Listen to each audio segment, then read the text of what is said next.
Good evening all, welcome back to All for United WFC. It's the fixture that many fans look for in the calendar. I just tweeted this, that when the fixtures come out, there's always a couple of games. It's always City, maybe Arsenal, maybe it's Chelsea, but Liverpool is always the one that people are looking forward to. So it's a big one, so to speak. It wasn't too fond memories last season, of certainly in the WSL anyway, and we're hoping history doesn't repeat because, as people may remember, we did beat Liverpool in the Conti Cup. It was last season, the League Cup. Now we did beat them in the League Cup last season, and then lost both WSL. We've beat them in the League Cup once this season.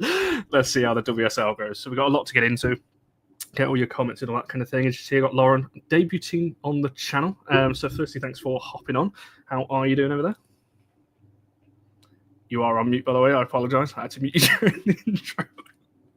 You can... Do you want me to unmute you? Oh, there we go. I've got it. Sorry, I'm new to all this. All yeah, I'm good. Thanks. How are you? Good. Yes, not too bad. Not too bad. It's been an interesting week, and I will just quickly mention that, obviously, because as sport is, but in the comments already, it has been a sad week, obviously, from a United point of view, and obviously people, if I'm sure you would have seen by now, obviously, sad news about Kath Phipps, who passed away 55 years at the club, and I think you only have to look at ex-players, current players, staff, anyone who's had any association with United, all the words that have been said about her, I think is testament to her. So definitely sad news. If people haven't seen Sunday, that will be there will be tributes paid as well. I think United are wearing black armbands in both men's and women's fixtures, and also a minute's applause before the game as well. And I will quickly mention on this, obviously being a sad week, obviously rest in peace to Abdullah as well over at Stretford Paddock. That was also sad news that we got earlier in the week, only in his mid-20s. And as people know, Stretford Paddock gave us a big platform to promote the women's team as well on here. So that was incredibly sad at the start of the week. So yeah, obviously rest in peace to both of those, and thoughts are with their friends and family as well.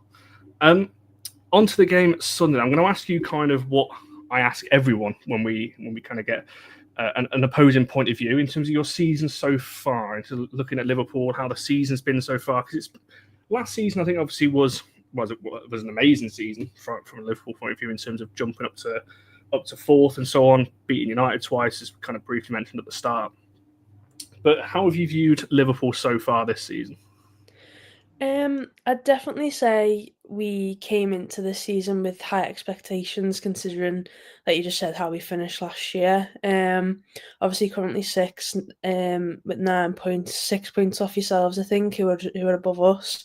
I think we've drawn 3, lost 3 of our 8 league games, so obviously not ideal situation currently. But I suppose if you kind of look at it from our perspective of, we are still are only 6 points off United. That can obviously easily change very quickly up in the build up to Christmas and post New Year. So, yeah, I'd kind of say it was a stuttering start to our season so far. But you know, we've had a few injury problems and stuff like that. So I'm kind of hoping that we can kind of kick on sooner rather than later. Yeah, I think. Well, I hope it's not this weekend. I will just throw that out.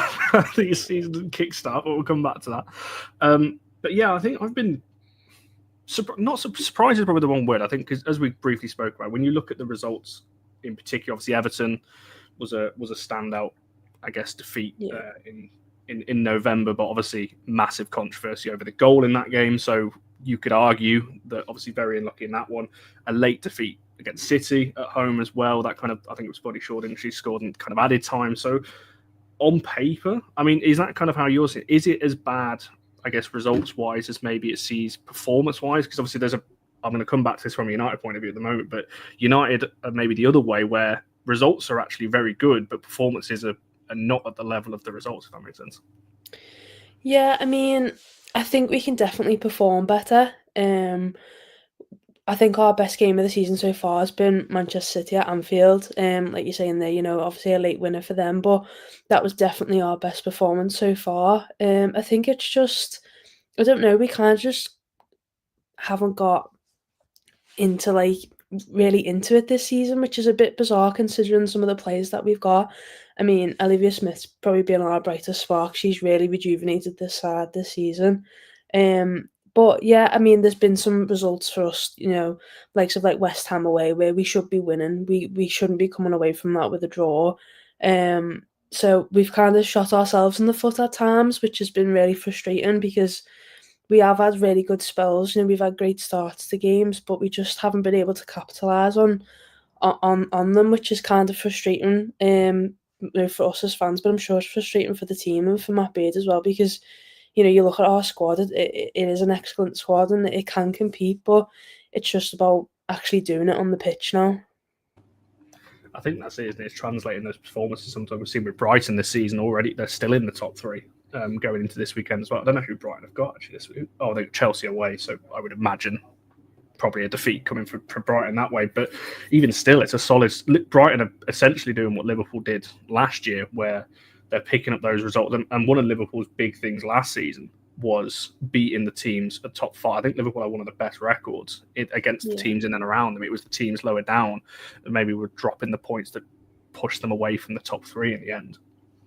And we were kind of chatting a bit backstage. I'm intrigued, obviously United fans mainly watching us, I'd imagine in the comments, what the feeling is amongst the fan base, because from what I've seen, United fans are confident to a point, but it's pretty nervy. I think, from a United point of view, we've already dropped points at home to Arsenal, Aston Villa, so it's possible. And I think when you're looking at the top three from our point of view, someone just said there that it can't have to win. I think yes, from a United point of view, they have to, because we can't keep falling further and further away. Everyone knows when you look at United's last three games with Chelsea, Arsenal and City all in those last three, we need to be there or thereabouts by the time we get to those three games. We can't be away from it and needing to win all three of those, because that's going to be difficult.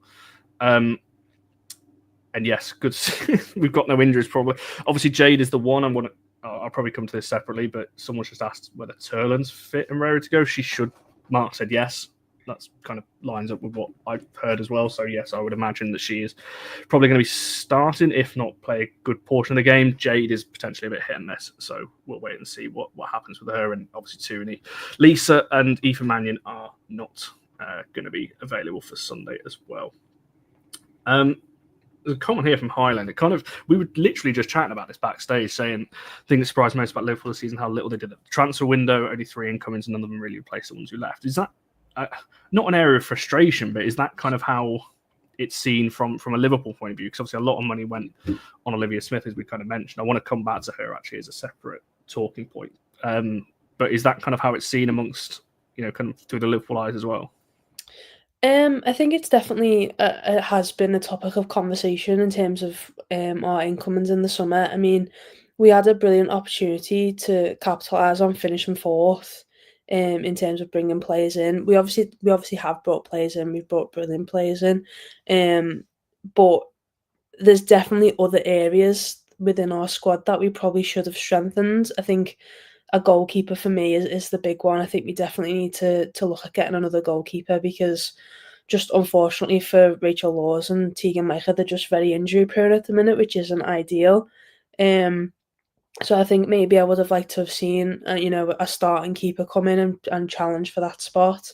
We obviously we brought Jenna Evans in. Olivia Smith's a big one. She's been, like I said before, an absolute spark in that midfield. So I think the recruitment that we've done has been good, but I think we definitely could have added a little bit more. That's not to say that we won't add in January, but I think only time will tell how maybe the less of recruitment that we did in the summer will affect the season going forward. Yeah, I think it's definitely an interesting topic, particularly at goalkeeper, as you mentioned, with the cup competitions as well. And that's usually where you'll see a change in those positions. Michael's mentioned, obviously, Bo Kearns as well. I think that did surprise a lot of people, I think, when that one came through. I think there we go, there's a question directly for you. Was a surprise, because certainly from the outside, it was a huge surprise, I think, to see that one go through. Yeah, I was definitely surprised when I seen it. I mean, I thought Missy Boucanes was just going to be that player that played for Liverpool forever. But I can kind of understand her thinking and her reasoning behind it for personal reasons. All she's ever known is Liverpool, and sometimes you have got to branch out a little bit and see what else there's to offer. I'm surprised Aston Villa was the place that she went to. I thought maybe she would have gone abroad somewhere or tried a hand in a different league maybe, but I think England's what she wants to be doing. She wants to be playing for England, and in order to do that, you've got to play week in, week out. And unfortunately, I don't think she would have had that at Liverpool. I don't think she would have been a starter in every game, which might come as a shock to some people. But I think at Villa she can do that. So I can understand from a personal perspective her going there and doing that. But I was still definitely shocked to see it confirmed. Yeah. Yeah, I was going to say it's definitely. I think I've always got respect for players that go outside of their comfort zone, and I think when they make that move, we've seen it a couple of times with players going abroad. Stanway was another one. Obviously, left City, went over to Bayern, and she's obviously doing really well over there, and that's a different league. But that was a bit of a surprise and one at the time. And I think I have got respect for players that want to do that. I think from my point of view, I just agree with you. I think Villa was not if she was ever going to leave, that was not the club I thought she would end up at. I can't lie on that one. Couple of points here is that yes, she is. She should be fine for Sunday, as far as I'm aware. It was only a minor injury in the first place, and obviously she's had the international break rest anyway, so she should be back and raring to go. I did ask the question about where people are. George has gone for confident 100%. I don't know about that. Well, I'm glad you are, but I'm not. But as she said there as well, about some shot performances Liverpool could capitalise on. I mean, even last season, the defeat at LSV last year, United were 1-0 up in that game and were fine. I think, obviously, you look at the result in hindsight and it's a poor result. United were doing well in that game until the equaliser, and then the game flipped. And obviously ended up losing that, and the season kind of... I always say that Liverpool game last season was the turning point in that season. I know we'd had a couple of bad results before that, but that almost just completely derailed everything. So it was right before Christmas. Well, it was the last game before Christmas. It was just a killer, I think, on that one. So I want to come back to that in terms of what's changed and things like that. Lost us the point about Jade. She is in training again. It was more of a... Mark wasn't lying in his press conference today. That was a precaution thing for Canada. I think she should be fine. Whether they'll rest her, well, not rest her, but whether they'll bring her on at half time maybe and do kind of half and half. We don't have really any of the right backs because Eva Mannion's not going to be available, so it might be Bizet if Jade isn't starting. I'm not too sure. I know fans are not going to be happy with that either, but we'll wait and see when we get to Sunday and see whether Jade's going to be fit or not. I was worried Liverpool turn on against like did City. Well, I think that's the thing. Liverpool have got the capabilities. You said earlier, your best game this season has been that one against City, albeit a narrow defeat. I kind of want to ask you then, in terms of sport, is kind of nippy question here. Who United should be wary of? And I know Olivia Smith is going to be one of those names, so I want to come to her separately. So I'm going to ask you this question without mentioning Olivia Smith. Okay. And I'll come back to her as a separate point because I don't have a question on her separately. Yeah, I think the one player I would have had top of my list, I don't think she's going to play, which is Marie Hobinger. I think she's out injured with a groin injury, which isn't ideal for us. I mean, she arguably for me has been our best midfielder so far this season. I mean, Fuka Nagano's exceptional as well. When them two are on form, it's absolutely brilliant. But I think for Hobinger, she just offers that little bit more, especially from set pieces, and sometimes we rely heavily on them. We've got the likes of Gemma Bonner, Jazz Matthews, Grace Fish, Gemma Evans now, who can really do something from corners, but Marie Hobinger is just the one that can kind of change a game for you. Set pieces, as I've mentioned, but also just picking that final pass. So she'll be a big miss on Sunday for us. I mentioned Fuka Nagano there. I think at the back, Grace Fisk, I think if she's playing centre-back, obviously she started this season out injured, which wasn't fun for us, but she's back in the squad now. So she has been playing right back, so I think more than likely she will start there, just due to injuries and stuff, but she's been brilliant for us. And Taylor Hines can change a game as well. I mean, you've seen so far this season what she can do. So I think they'd be the ones I'd probably highlight the most. Obviously, like I said, Hobinger's out injured, so that's a massive miss for us. But yeah, I think if Fuka Nagano and Taylor Hines can kind of link up on that left midfield, then I think we'll be in with a good chance. Yeah, I'm glad you said hoping because again, she actually made, when we did our team of the season show last year at the back of the last season, she was one of my midfielders because I just think You mentioned obviously set plays as well. I didn't realise she was out, so that's a. I think if there's any plus from that, I think it's coming from the United point of view. Yeah.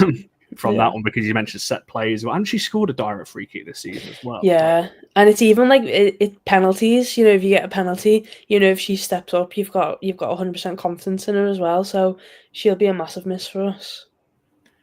No, for sure. And so I'm kind of glad United aren't facing some of those, particularly set pieces, because United looked a little bit shaky from, maybe not as shaky as last season, but yeah. So that's a little bit of a plus in the United column.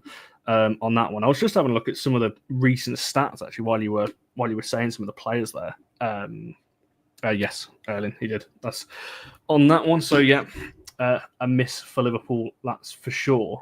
But I was just having a quick. So United have won 2 of the last 3 against Liverpool. Obviously, that loss being the one last season at home. This is obviously the one at LSV. As people may have seen earlier, because Asif tweeted this, but United's 3 shots against Chelsea was the lowest ever in our history. So we're coming off a bit of a rough game in that one. And a fun fact for you as well. One of the few times, but the last time United lost back-to-back games was actually at the back end of last season, and those 2 teams were Liverpool and Chelsea. So it's that's not a good stat to be reading out really on a United channel, but there we go.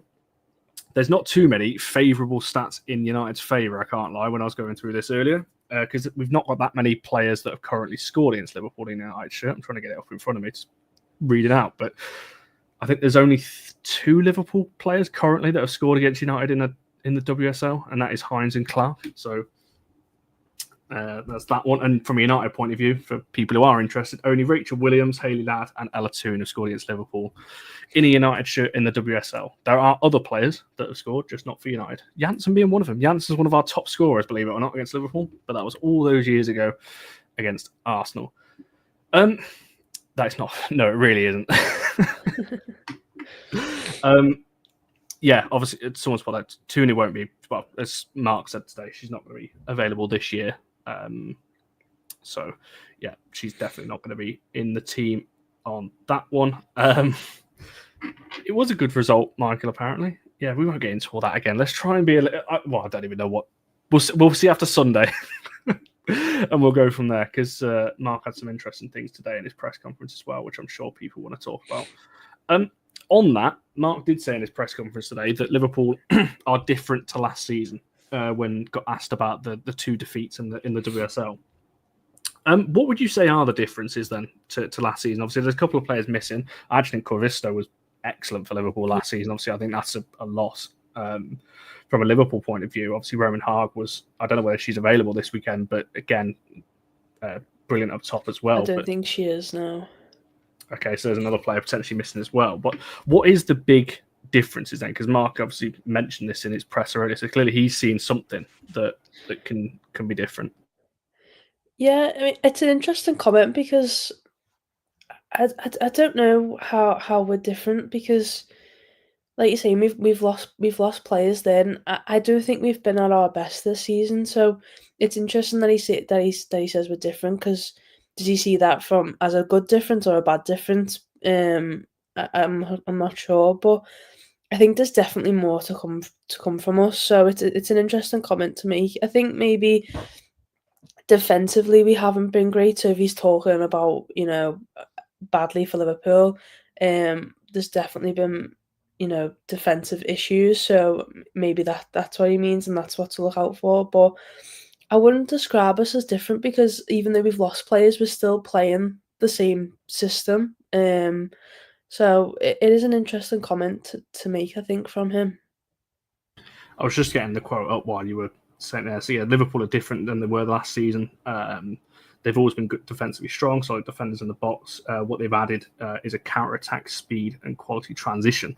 And then obviously mentions Olivia Smith and Leanne. Yeah, I think that's probably, in terms of him mentioning Olivia Smith, I think that's probably what's been, like I mentioned before, that she's the bright spark. So you do have kind of that anticipation that when she does get the ball, you are gonna make a a good attack, and you always think that she can do something. So maybe from that perspective, he's talking about, maybe. But I don't think we've been that clinical going forward either. So I don't know. I think it'll be interesting.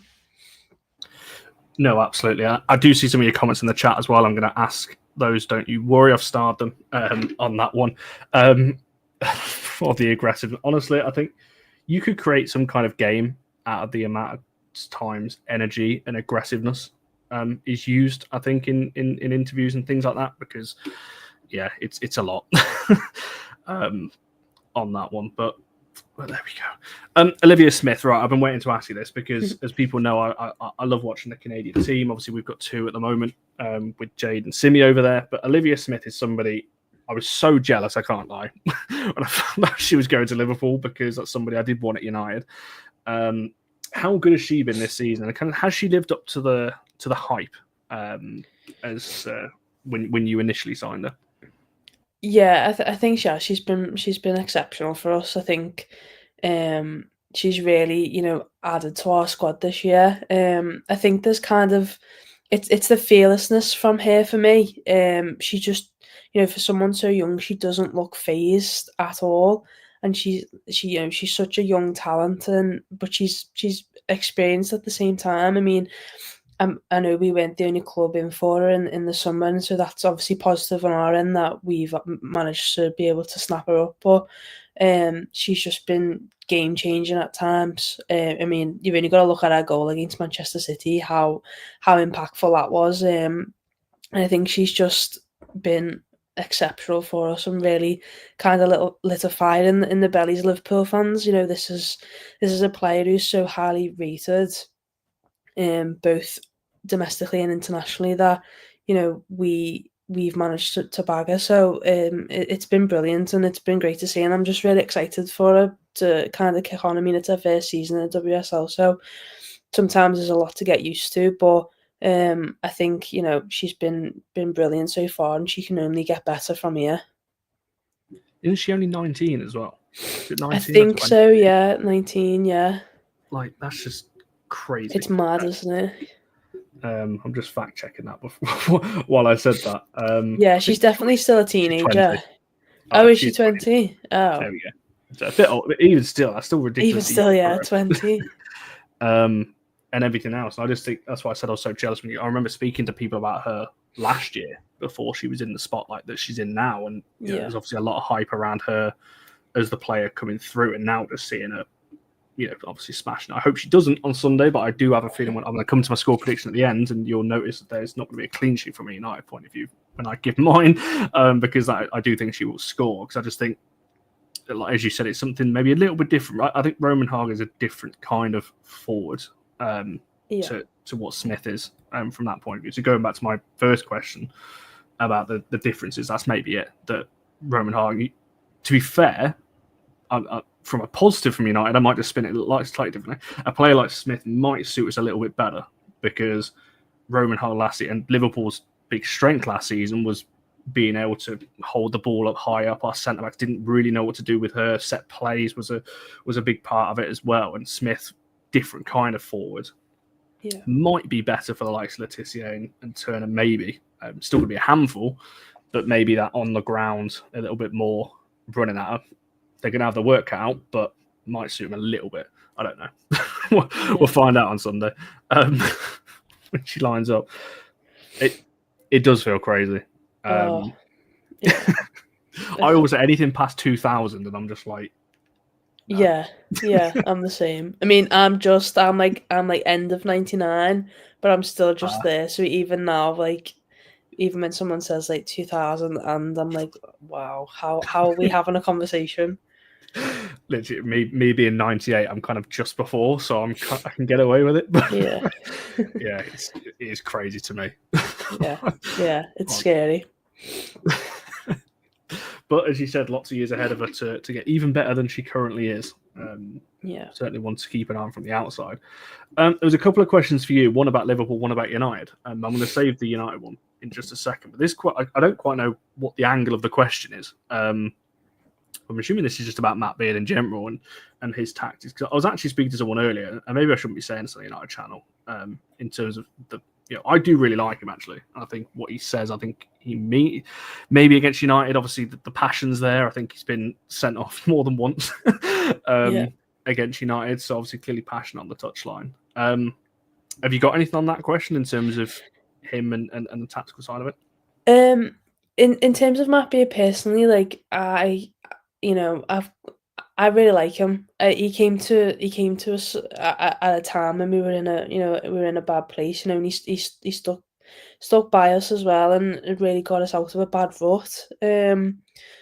So I love him for that. In terms of his tactics, the main one for me is he likes to play that back five. He likes to have those wing backs. And I think that suits us and a lot of our players. You've only got to look at, I've mentioned Taylor Hines, but she's excelled in that left wing back position. So I think sometimes maybe it needs to be switched up, especially when you've got players out. We've mentioned Sophie Roman Hogg. She's key to that his usual tactics. So to kind of not have that big strong player up front to kind of hold the ball down and do it that way, I think that affects the way he likes to play. But I think overall, I can't really say a bad word about him, to be honest with you. Obviously you have moments where you think he needs to freshen it up a little bit, but I think in terms of what the squads he's had and what he's invested in as well, I think he's done a brilliant job so far.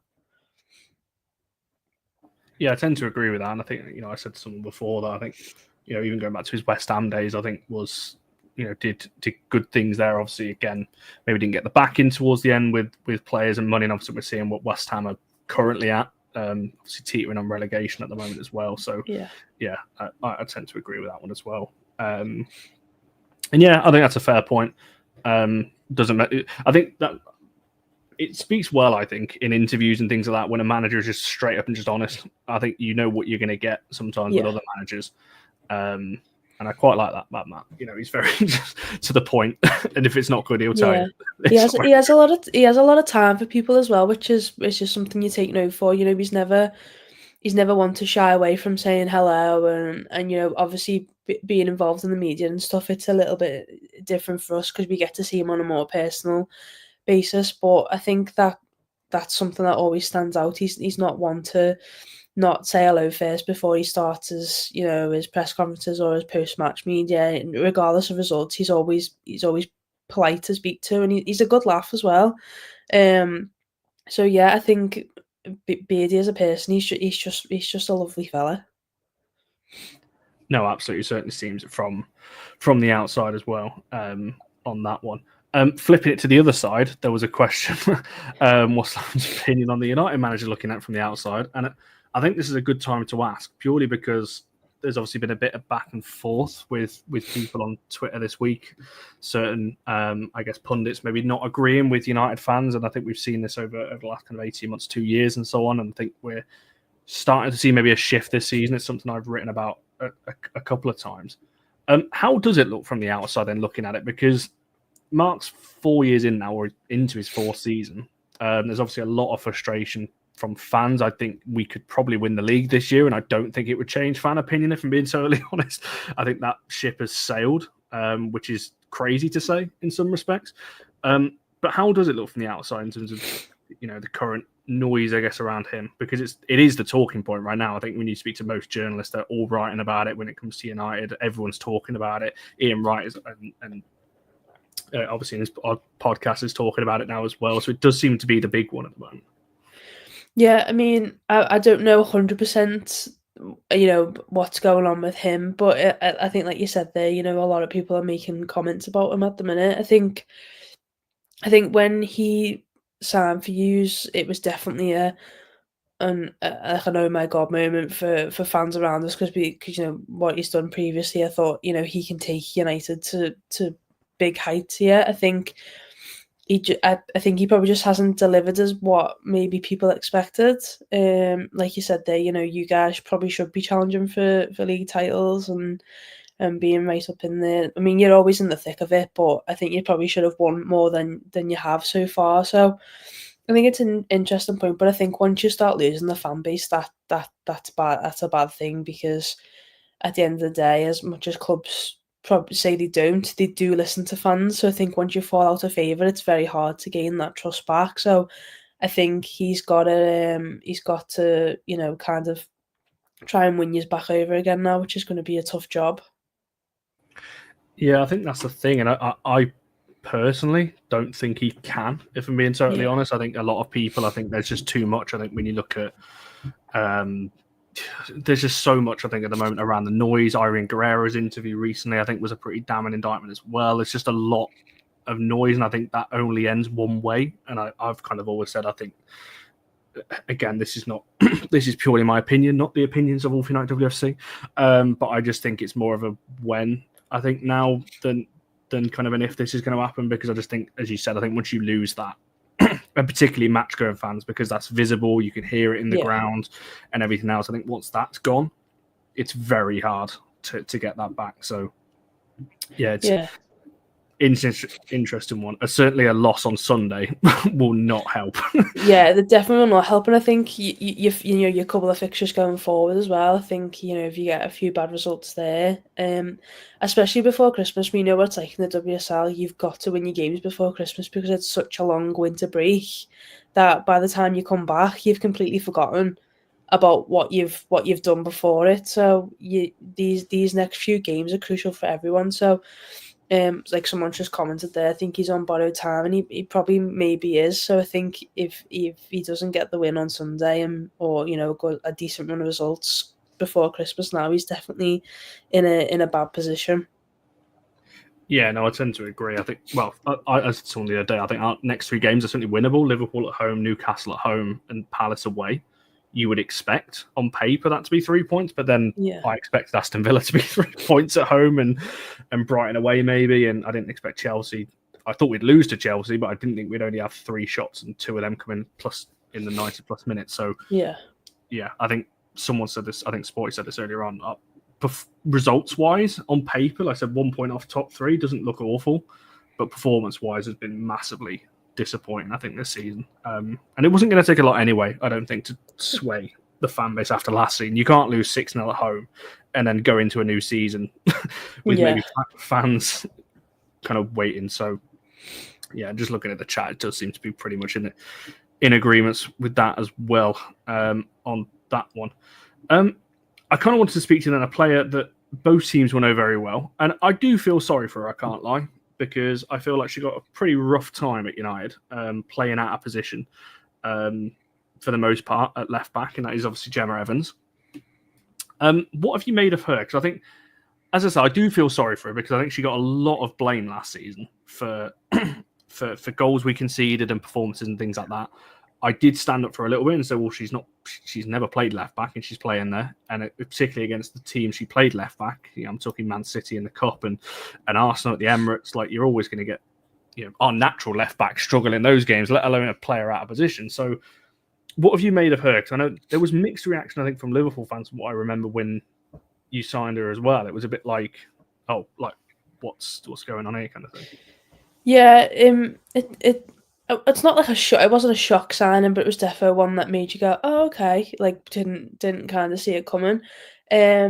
She's missed a couple of games through injury this season, which hasn't been ideal. But she's been kind of playing that left centre back role in the back 5. So there has been a couple of moments. I can't remember which home game it was this season, but she was getting done for pace quite a bit. So I think maybe that is one of, not one of her strongest attributes. I think that can be kind of be tough, especially when you're facing obviously your pacey striker. But I think from what I've seen of her so far, personally, I think she's a solid defender. I think she just needs to have that run of games with us now, to kind of get into the swing of how our team plays in that back 5 as well. Like you said there, she plays a lot at left back for you guys at times. So I think she's a strong, solid defender. I think she's probably a good addition to the team. But like I said, she just need that little run of games on to kind of get that momentum going for her. Yeah, it's certainly because when you mention a position there, as these two comments have mentioned, obviously I losing a tooth on Tuesday night, but Yeah. for Wales, she does play in that back three to the left of it with Hayley. Yeah. I can't remember who the other centre back is, but they do play that system anyway, so that's where she's more naturally Yeah. suited to. Which is why actually when Liverpool signed her, I was like, to be fair, that makes sense in the way that Liverpool Yeah. play suits her. It's very similar to Wales in that respect, so I kind of got it from that point of view, and I do hope she does well because obviously not on Sunday. Someone just said that she could have a blinder on Sunday. I've already said to I someone, hope you watch her so. score, the winner or something like that on Sunday. From a corner. That would be awful. I think if that happens, but I do. She was incredibly well liked at United. Everyone I spoke to about her, speaks really highly of her. She's well liked in Wales, in the Welsh squad as well. So I do hope she does well, but obviously not Sunday. It's coming on Sunday. Yeah, you could just see it, can't you? Turland hardly getting through and everything else. I hope so. I think from a Liverpool perspective, I think our defenders have got to be on top form. So I certainly hope she does have a good game. Well, I'm trying to think who it's going to be for United point of view on the right, so it's probably going to be Jace, I'd imagine. Because if it's Turland up top, it'll be Turland, Jace, and Bizet maybe off the left is what I would imagine. Yeah. Unless Goldson's going to be back starting with the. No, Hayley won't start. I would be amazed if she does. If I'm being totally honest. Sorry to shoot your question now, but no, I just don't see it. She's not started a single WSL game this season. She's only played like 20 minutes in the WSL this season. I don't see her starting this one. It will be Janssen, Clinton, and who else has played there? Who played there against Chelsea? Simi Awuja. It'll be her. I'd have thought. I just don't see him changing it. Not now. But we'll see. And that's a good question, Truth, actually, because obviously now Wales are in the Euros. She's going to need game time. She's already had pressure a little bit from the Welsh manager about her game time and minutes. I think that is a possibility, yes, because she's going to need minutes leading up to the Euro. She can't just sit around on the bench. So one to keep an eye on. I'm not saying definitely. I'm not saying that she's going to stay. I kind of, if you're asking me now from my own opinion, I would side more towards yes, she would go in Jan. But again, we'll wait and see. I think on that one. Puzzling times asked you this question. So which wide players would you fear the most out of Jace, Golson, and Bizet? Or Mallard, actually, because it could be Mallard. Yeah. Not to be like a cop-out question, like answer, but all of them. I think for me, Galton's is a very strong player, and I feel like in previous fixtures she's always had a good game against us as well. So I think for me personally, she's probably the one I'd pick out the most from them. But not to like veer away from them three players, but I think Grace Clinton is going to be key. I really like her as a player, and obviously she's had a good international week with England as well. So that's always a positive when you've got players coming back from international duty on a high as well. So I do think it'll be a tough game for Liverpool on Sunday. I really do. I mean, I know there's been a lot of talk about the managers, but you can't forget that the squad that you do have, you've got some brilliant players in there who can make a difference. So I think it will be a tough game. No, absolutely. And as I said before, I'm still confident of a United win. Come Sunday as well.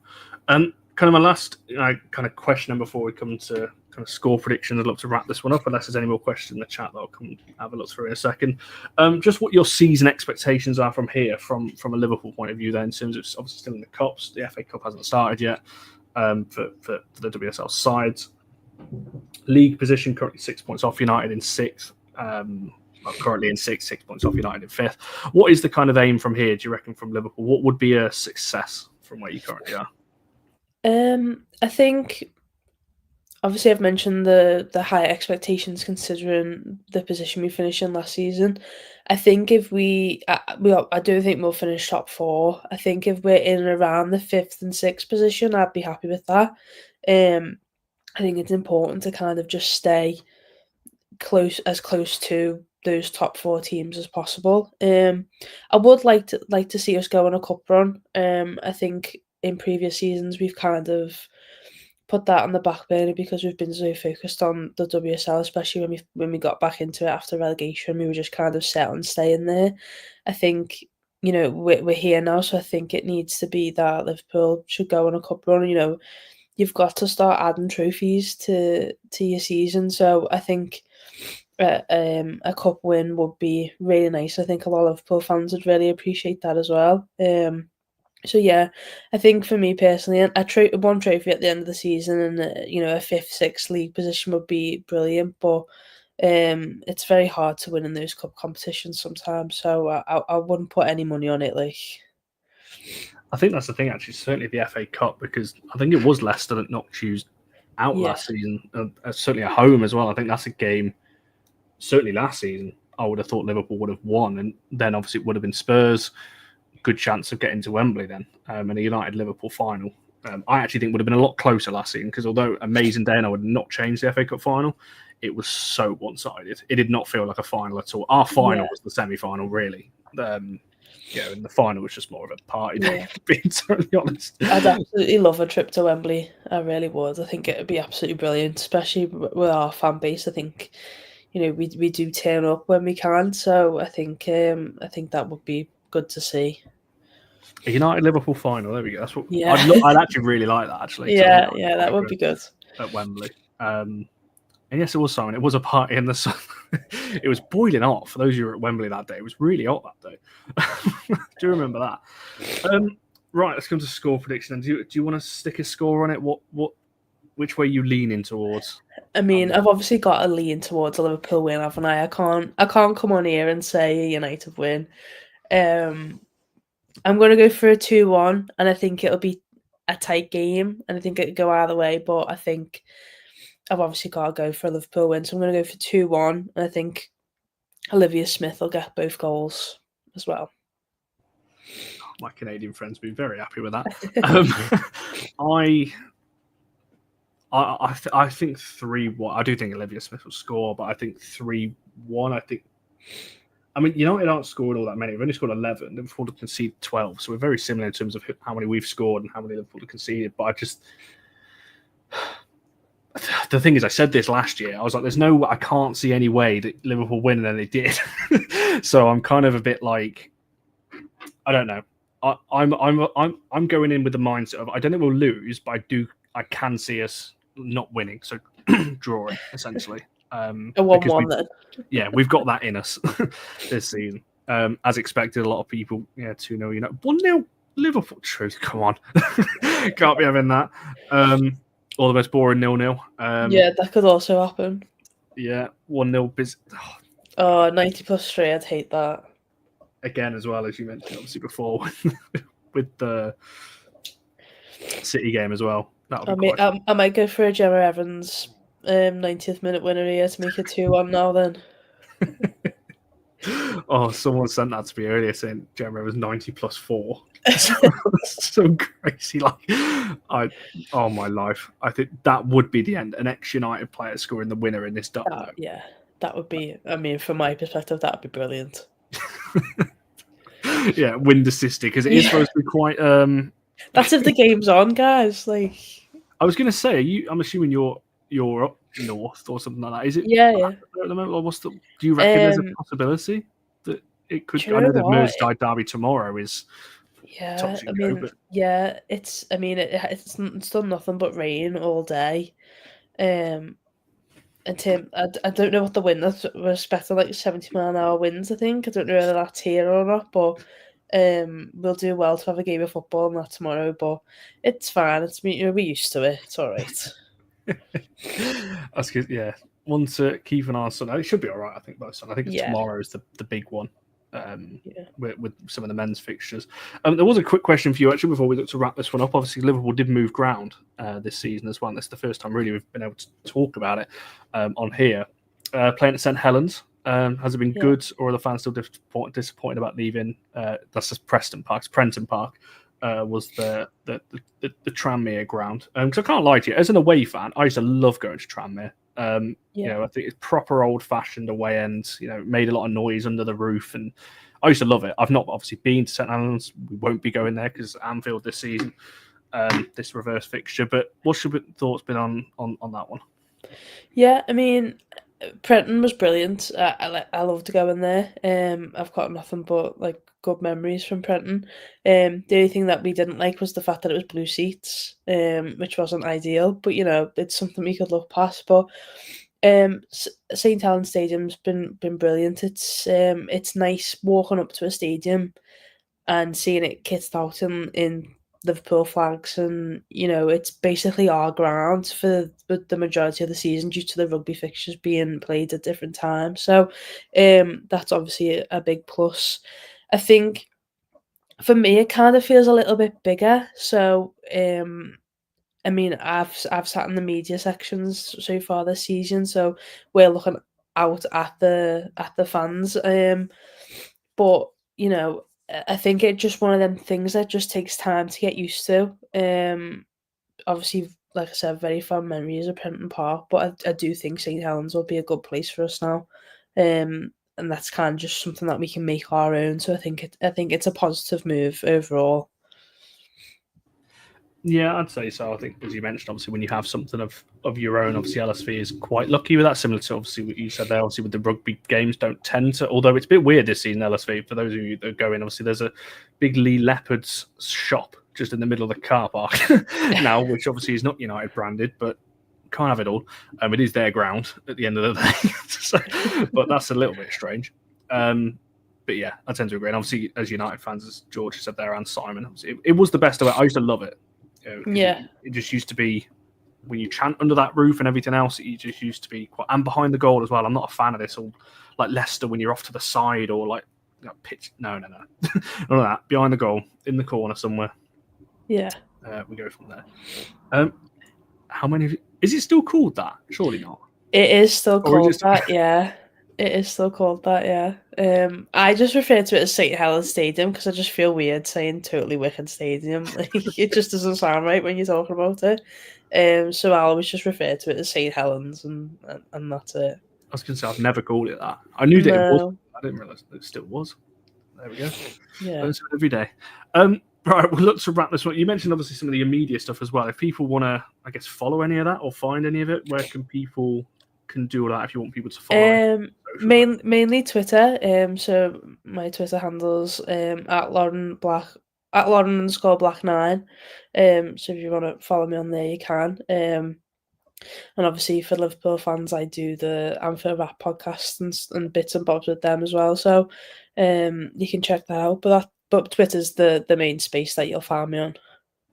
No, absolutely. Just go and find our tweet from earlier on. You'll see it tagged in that one as well. I doubt it, and I've not seen that either, just for context. It's a good film. Obviously, I've seen it, but One thing you'll get to learn about me, I've not seen many films. You could probably reel off about 10 films, and I've probably not seen any. Oh, really? Oh, I mean, it's probably the biggest musical ever. So unless you're into musicals, I wouldn't advise. But it is a good film. I do like the odd musical. Hamilton's good. That's about as far as it goes. But yeah, I mean it's not quite the same, but yeah. Not kind of. Again, I was having this chat with somebody yesterday who listed their top 5 favorite films. I hadn't even heard of 4 of them. Oh really? Oh wow. Yeah, I've not seen The Lion King or anything like that. Like I couldn't. What did you do as a kid? Well, have you not seen The Lion King? I would love to know. Apparently, there's a load of films out there that I've never heard of and 2 never seen. Wow. So there we go. I feel like actually, just very quickly before we wrap up, because I'm conscious of time, I might, for people who know, I've got a really bad toothache at the moment, and it's starting to hurt now. So I'm going to have to wrap this one up, stop me talking. But this is an important question before we round this one, because we've not asked this for a while. And I'm glad it's just kind of the 2 of us on it, so there will be no peer pressure. But this is going to be so random, I apologize. When you're eating a burger, I don't know whether you eat them or not, do you use your hands or do you use a knife and fork? It's definitely hands. It depends. It depends the scenario. So it's if you're obviously out in a restaurant, it's to cut it in half, eat it that way. But it's always I think if you eat a burger with a knife and fork, it's just not okay. I'm assuming you do then. I may do. This all started Wow. when I proudly said it on a show once, and everyone was just looking at me like, "What?" I was like, "That's the normal thing, right?" Apparently No, not. That's not normal at all. I actually asked Fallon Tullis-Joyce this question when I interviewed her earlier in the year, and she gave me the same kind of reaction. She was like, "No, that's not." No, that's not okay. I'm all for like when you're out, like cutting it in half, but that's as far as it goes. Yeah, that's very weird. That's very weird behaviour. Yeah, I get. There's a couple of people with me in the comments. There's not many. I think when I ran a poll, it was like 91%. It's a very niche group of yous. If people in the comments are backing that. Yeah, I called it a movement, but I think it'll take a while for that to catch on. We're getting there. One member at a time. One member a year or something. Yeah, it's nobody's with me really. I don't think, but yeah, I just haven't. Yeah, I have seen that though. Yeah, see. Yeah, classic. I don't even. You could be speaking French to me right now. I've got no idea what that is. I don't know what the second one is. I know what aristocrats is, but I don't know what the second one is. So, this is what you get on this channel. I don't go that far. And Fallon asked me this when I asked her the question. If you go back and watch that interview, she said back to me, "You don't eat pizzas with that." I don't. I'm not that weird. No, that's even weirder. No, so I don't do that. No. However, but okay, well, that's another one added to the hands column. I'll find someone else eventually. But there we go. You've been brilliant. Thank you so much for coming on this Friday evening, and obviously, hopefully, I always say this. I hope you enjoy the game, but maybe not too much. Yeah, I mean, too much. Yeah, fingers crossed for Liverpool win. I really hope so, but we'll see. I don't know about that, but we shall see. So thank you very much for joining us. Thank you to everyone in the comments that's watched along, whether you commented or not. Thank you everyone for watching, making liking this video, subscribing if you haven't already. And we'll be back on Monday, 7 o'clock for the match reaction, where we'll hopefully be talking about a United win. But we shall see. Enjoy the rest of your weekend all. We'll see you guys again on Monday.